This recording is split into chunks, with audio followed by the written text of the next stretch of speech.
I am not bothered about the results. I am simply bothered about my own commitment to press towards my goal.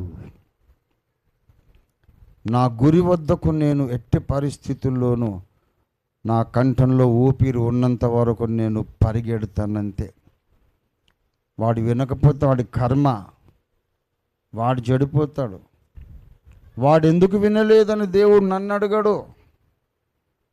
అదేంటండి మరి, ప్రవక్తవైతే నువ్వు అందరినీ ఒప్పించాలి కదా అంటాడు. వాడిని కంటే పెద్ద తిక్కలోడు ఇంకోడు ఉండడు.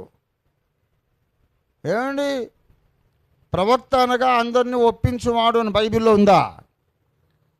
ఎవడు ఒప్పుకోకపోయినా ప్రకటించువాడు ప్రవక్త అని ఉంది. యెహెజ్కేలు ప్రవచన గ్రంథం 2వ అధ్యాయము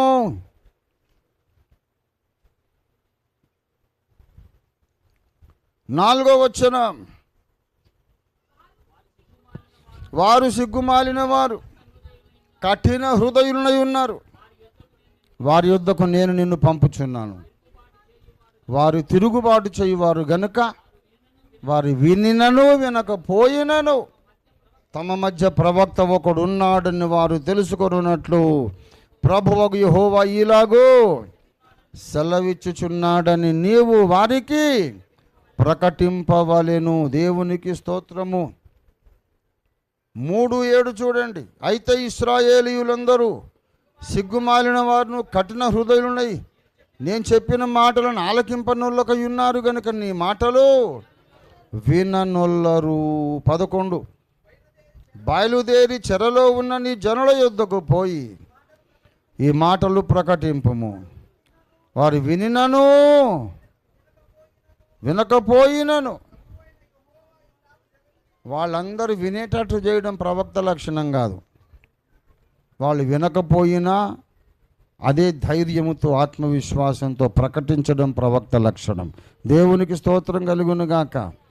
అది యెహెజ్కేలు గెలుపు. ఇవాళ ఆస్ట్రేలియాలో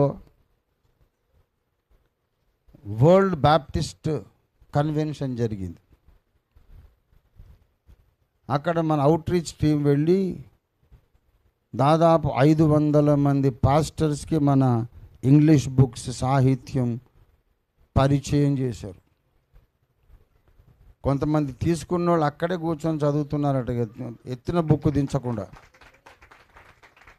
మరి కొంతమంది ఒక పేజీ చదివి మేము ఫ్లైట్లో చదువుకుంటామండి, చాలా బాగుంది బుక్ అని అన్నారట. నేను ఇక్కడే కూర్చున్నా. దాదాపు 120 దేశాలకి వెళ్ళిపోయింది బుక్కు. దేవునికి స్తోత్రం కలుగునుగాక. ఒక్క దేశాన్ని వదలము. బడుగు దేశాలు, వర్ధమాన దేశాలు, అభివృద్ధి చెందిన దేశాలు, అన్ని దేశాలకు, ప్రతి దేశానికి వాళ్ళ భాషలో దేవుని సత్యాన్ని అందించి తీరుతాము. అందించినాక వాడు నమ్ముతాడో నమ్మడో అది నాకు సంబంధం లేదు. వాళ్ళ దృష్టికైతే తీసుకొచ్చి ఇదిగో సత్యమని వాడి ముందు పెడతాం.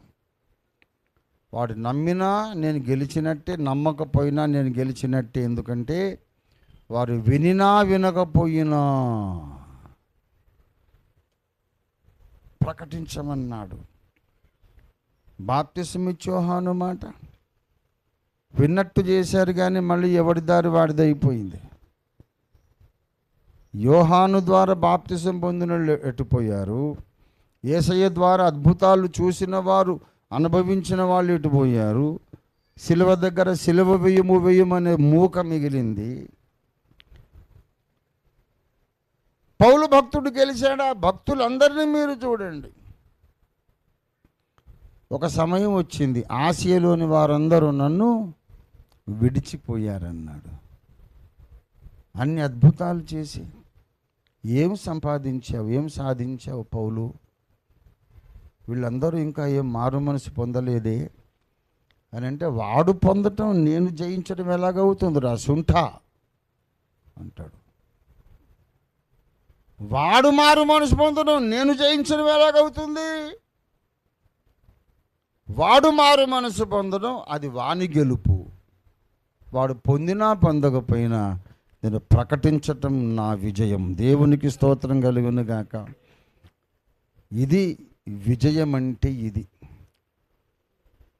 శారీరక చిత్రవదలు, హింసలు అనుభవించిన, అపనిందలు, అవమానాలు, తిరస్కారాలు, ఆకలి దప్పికలు, వస్త్రహీనత, దిగంబరత్వం, ఎన్ని బాధలు అనుభవించినా పౌలు భక్తుడు మాత్రం తన జీవిత ధ్యేయాన్ని వదిలిపెట్టలేదు. దేవుని బిడ్డలారా, అయ్యో సువార్త ప్రకటించకపోతే నాకు శ్రమ అన్నాడు. సువార్త ప్రకటించిన ఎడల నాకు శ్రమ అనాలి. ఆయన పొందిన దెబ్బలు, బాధలన్నీ ఎందుకు పొందాడు? సువార్త చెప్పినందుకే కదా. అయ్యో సువార్త ప్రకటించినందుకు నాకు శ్రమ అనాలి. కానీ రివర్స్లో అంటున్నాడు, ఎన్నో దెబ్బలు తిని సువార్త ప్రకటించి సువార్త చెప్పకపోతే నాకు శ్రమ అన్నాడు.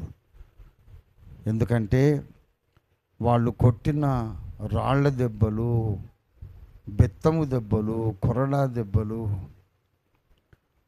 ఈ దెబ్బలన్నిటికంటే కూడా సువార్త నేను చెప్పకుండా ఉంటే నా మనస్సాక్షి ముందు నేను దోషిగా నిలబడతానే, ఆ బాధ గొప్పది.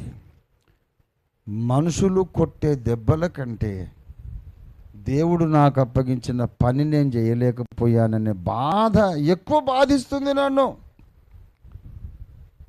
మనుషులు కొట్టే దెబ్బలు మానిపోతాయి, దేవుడు అప్పగించిన పని నేను చేయకపోతే ఆ బాధ నిత్యత్వం అంతా మానదు. గనక నా గెలుపు ఇది. ప్రజల యొక్క స్పందన ఎలాగైనా ఉండని నా పని నేను చేస్తాను, ఇది నా విజయం. అలాగూ మనందరము కూడా మన చుట్టూన్న పర్యావరణ పరిస్థితులను పట్టించుకోకుండా దేవుడు అప్పగించిన పని ముగించడానికి పునరంకితమవుదాం. మళ్ళీ ఒకసారి రీడెడికేట్ చేసుకుందాం. మన దారిలో ఎంత వ్యతిరేకత ఎదురొచ్చినా మనం వెనక్కి తగ్గడానికి వీల్లేదు. సువార్త ప్రకటించాలి. మనకు రెండు అంచుల ఖడ్గం ఉన్నట్టు 2 అంచెల సందేశం ఉంది. దేవుని ఎరుగని వారికి మనం ఇచ్చే సందేశం, యేసు ప్రభు తప్ప వేరొక మోక్ష మార్గం లేదు. దేవుని ఎరిగిన వారు, రక్షణ పొందిన వాళ్లకు మనం ఇచ్చే సందేశం, అపోస్తలుడు ఏ బోధ చేశారో ఆ బోధే మనము చెయ్యాలి, నమ్మాలి. ఈ 2 సందేశములను మనము సమాజంలోనికి తీసుకెళ్దాం. ఏమయ్యా నీకు ఆరోగ్యం బాగలేదు, 67 సంవత్సరాలు నడుస్తున్నాయి, నీకంత చేతనవుతుందా, నువ్వు చేయగలవా అని అంత సైతాన్లు మాట్లాడుతుంటారు కొంతమంది. ఒరే నాకు 67 ఉంటే చేయలేకపోవడం ఏంట్రా, నీకు 37 ఉంటే నువ్వేం చేసావు? 67, 37, 23 అని కాదు. దేవుడు పిలిచి నాకు అప్పగించిన పని చేయాలనే తీర్మానం నాకుండాలి.